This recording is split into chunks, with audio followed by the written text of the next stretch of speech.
This is Hannibal here from the Hannibal TV on YouTube with a daily wrestling news update for you.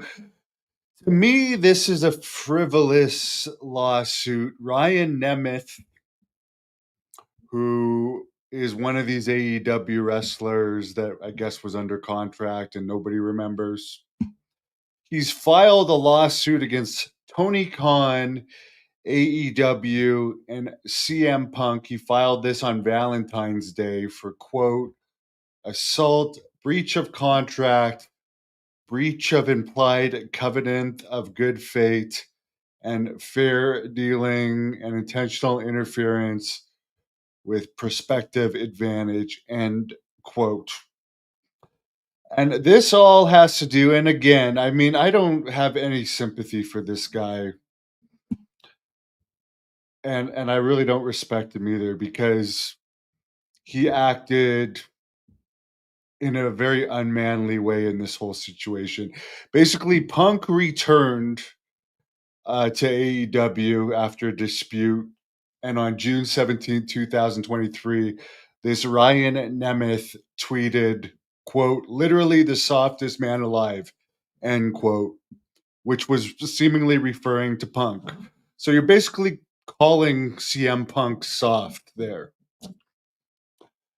And I guess according to this lawsuit, the next time Punk saw him backstage, he approached him and said, do we have an effing problem?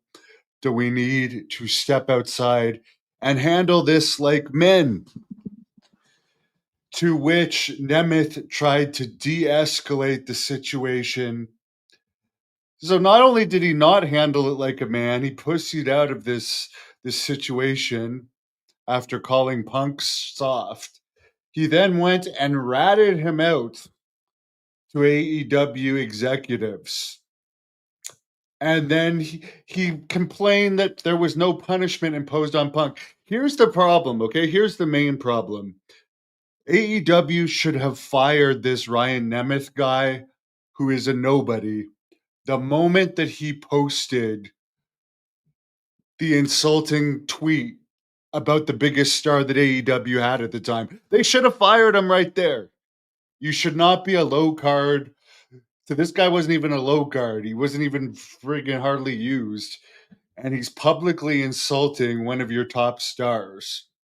And you don't fire him. And instead, the top star, who he called soft, actually confronted him about it.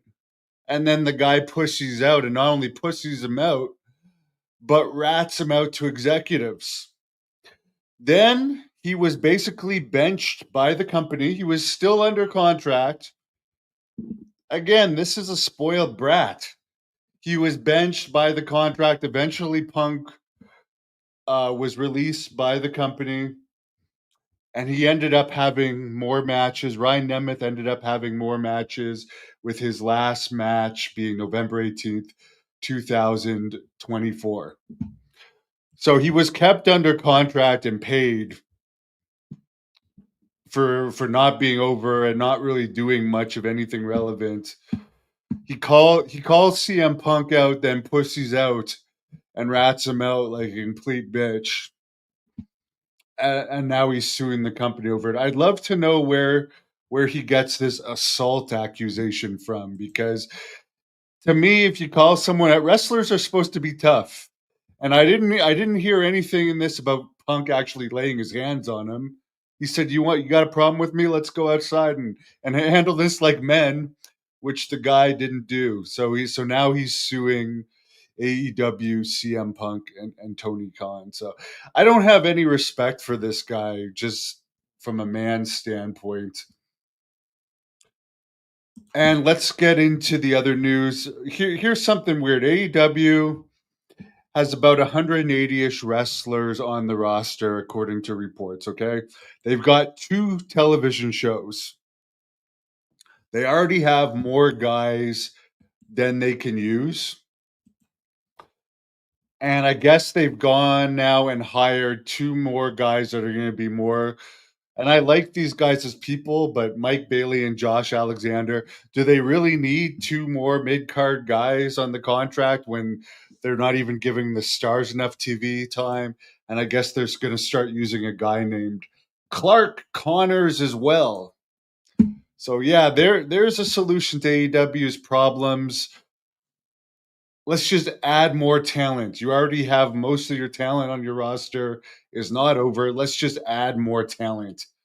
We only have 2 2-hour shows. Let's just keep hiring people.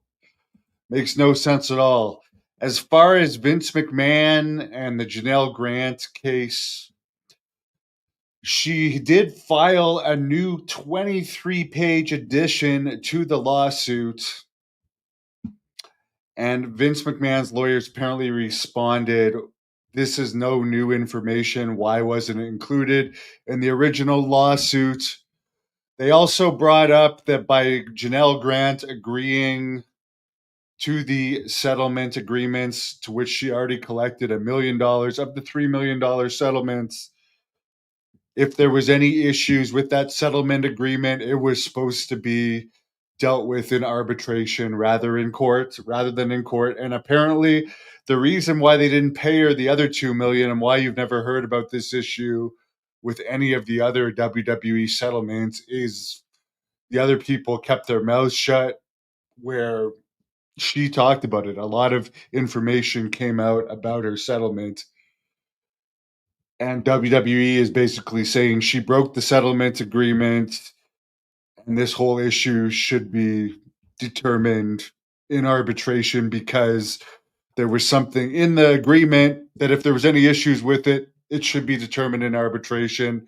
Janelle Grant's lawyers are saying no, it should be a lawsuit, even though she already agreed to terms of a settlement and accepted $1 million of it. Then, I mean, according to reports, there's a lot of information that came out about this confidential agreement. So, I mean, clearly Janelle Grant likes to talk.